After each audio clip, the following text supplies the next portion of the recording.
प्यारे BU Bihar university BEd second year के छात्र छात्राओं जिनकी परीक्षाएं अभी चल रही है और आज हम लोग चर्चा करने जा रहे हैं उनकी सभी थ्योरी पेपर लगभग पूरी हो चुकी है जहां जहां आपके एग्ज़ाम सेंटर पड़े थे।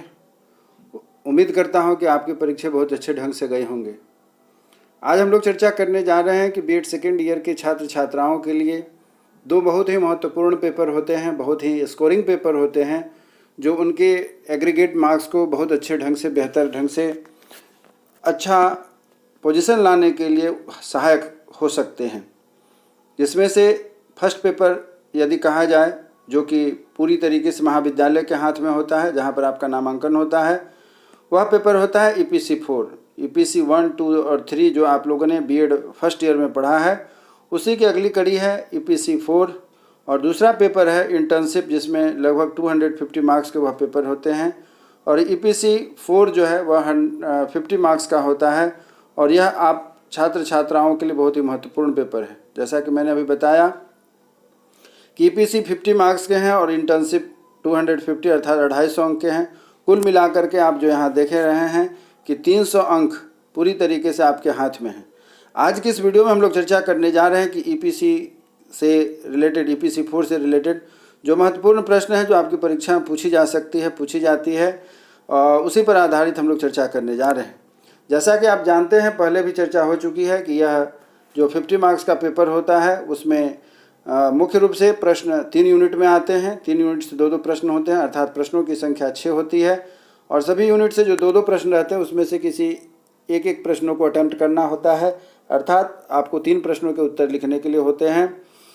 इसी सब विषय को लेकर के आज हम लोग चर्चा करने जा रहे हैं। यह 50 नंबर पूरी तरीके से आपकी मुट्ठी में होता है, अर्थात आपका महाविद्यालय के द्वारा यह प्रदान किया जाता है। तो चलिए इसी कड़ी को आगे बढ़ाते हैं। आगे बढ़ने से पहले एज यूजुअल मैं आपसे आग्रह करता हूं कि यदि आप हमारे इस यूट्यूब चैनल पर नए हैं तो कृपया हमारे इस YouTube channel at educational platform को सब्सक्राइब करें, लाइक करें, शेयर करें, जिससे कि अधिक से अधिक आपके जैसे जो प्रशिक्षु हैं, छात्र छात्रा हैं, उन्हें इस वीडियो का लाभ मिल सके और उनका भी पेपर अच्छा जा सके। और आप यदि पुराने हैं तो कमेंट्स के माध्यम से आप जो कुछ भी इस वीडियो के माध्यम से जैसा अनुभव कर रहे हैं, कहीं दिक्कत हो या फिर आपको लगता है कि यह वीडियो बहुत ही सराहनीय है या और इसमें सुधार की आवश्यकता है, तो कमेंट्स के माध्यम से आप हमारे पास लिख करके भेज सकते हैं।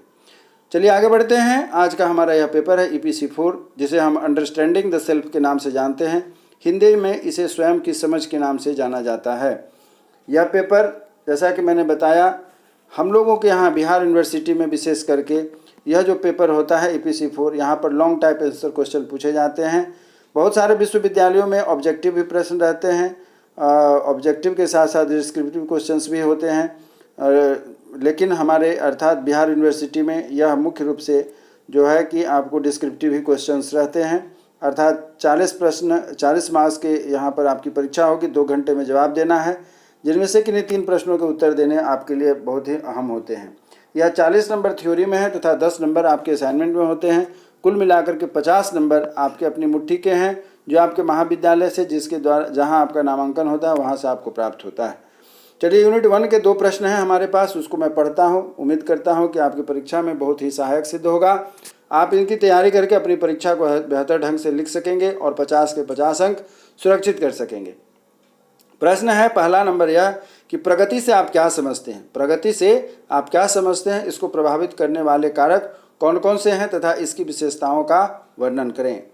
प्रश्न संख्या 1 कहता है कि प्रगति से आप क्या समझते हैं, इसको प्रभावित करने वाले कारक कौन कौन से हैं तथा इसकी विशेषताओं का वर्णन करें। वहीं पर प्रश्न संख्या 2 जो हमारा है वह यह है कि आत्म जागरूकता क्या है, आत्म जागरूकता से होने वाले फायदों को लिखें। आत्म जागरूक होने के फायदों को लिखें। प्रश्न है क्वेश्चन नंबर 2, आत्म जागरूकता क्या है एवं आत्म जागरूक होने के फायदों को लिखें। तो इस प्रकार से यूनिट 1 के 2 प्रश्न हो गए, नंबर 1 और नंबर 2। उम्मीद करता हूँ ये दोनों आपके लिए बहुत ही अच्छा क्वेश्चन है जो कि आप परीक्षा में लिख करके दोनों में से किसी एक प्रश्न का जवाब देना है। जो भी प्रश्न आपके पास पहले से तैयार है, जिन्हें आप अच्छे ढंग से लिख सकते हैं, उन्हें लिखने का पहले प्रयास करें, क्योंकि पहले जो प्रश्न के उत्तर लिखे जाते हैं शिक्षक और विक्षक दोनों के लिए और साथ ही साथ छात्र छात्राओं के लिए भी बहुत ही अच्छा होता है। इसलिए पहले प्रश्न का जवाब हमेशा वैसे लिखना चाहिए जो आपकी तैयारी अच्छी होती है। अब यूनिट 2 में बढ़ते हैं। यूनिट 2 का क्वेश्चन नंबर 3 कहता है कि आत्मसम्मान से आप क्या समझते हैं। आत्मसम्मान से आप क्या समझते हैं? आत्मसम्मान के विकास एवं उनके घटकों की विवेचना करें। आत्मसम्मान से आप क्या समझते हैं? आत्मसम्मान के विकास एवं उनके घटकों की विवेचना करें। यह था प्रश्न नंबर 3 यूनिट नंबर 2 का। अब इसी का यूनिट नंबर 2 का क्वेश्चन नंबर 4 कहता है कि आत्म को प्रभावित करने वाले कारकों की विवेचना करें। आत्म से यहाँ पर सेल्फ से है ना, तो आप इसका ध्यान रखेंगे। आत्म से अभिप्राय यहाँ सेल्फ से है, तो आत्म को प्रभावित करने वाले कारकों की विवेचना करें। आत्म को प्रभावित करने वाले कारकों की विवेचना करें। क्वेश्चन नंबर 4 यूनिट नंबर 2 पूरा होता है। यूनिट नंबर 3 में हम लोग चलते हैं। यूनिट नंबर 3 क्या कहता है? यूनिट नंबर 3 का क्वेश्चन नंबर 5 कहता है कि अध्यापक के प्रमुख कार्यों तथा उत्तरदायित्व पर प्रकाश डालें। अध्यापक के प्रमुख कार्यों तथा उत्तरदायित्व पर प्रकाश डालें। अध्यापक के प्रमुख कार्यों तथा उत्तरदायित्व पर प्रकाश डालें।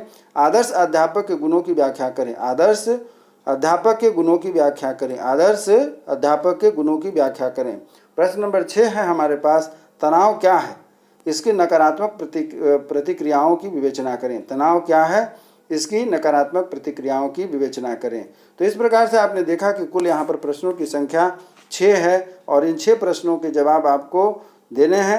6 के 6 प्रश्नों के जवाब नहीं देने हैं, बल्कि 6 प्रश्नों में से 3 प्रश्नों के जवाब देने हैं। और इस तरीके से यदि आप 3 प्रश्नों के जवाब सही देते हैं, इसमें शब्दों की संख्या 250 से 300 शब्दों के बीच होनी चाहिए उत्तर लिखते समय।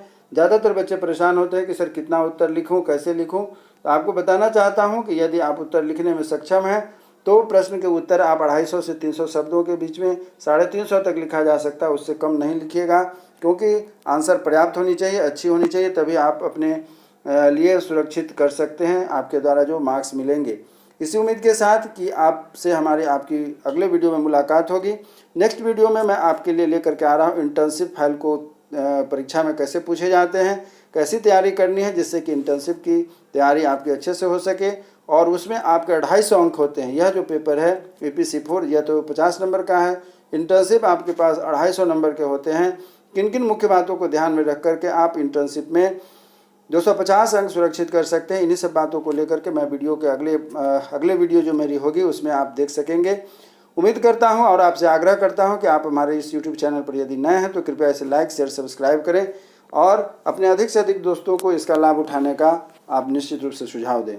इसी उम्मीद के साथ कि आपकी परीक्षा अच्छी जाए, शुभकामना रहेगा कि आप अच्छे अंक के साथ आगे बढ़ें और पास होकर के बाहर निकलें और एक अच्छे शिक्षक के लिए जो मार्गदर्शन होता है, मार्ग प्रशस्त होता है, वह आपके लिए भी हो। जिसे मंगल कामना शुभकामना के साथ कि हमारा आपका फिर से अगले वीडियो में मुलाकात होगी। तब तक के लिए हम दोनों आपस में अलविदा। जय हिंद, जय भारत।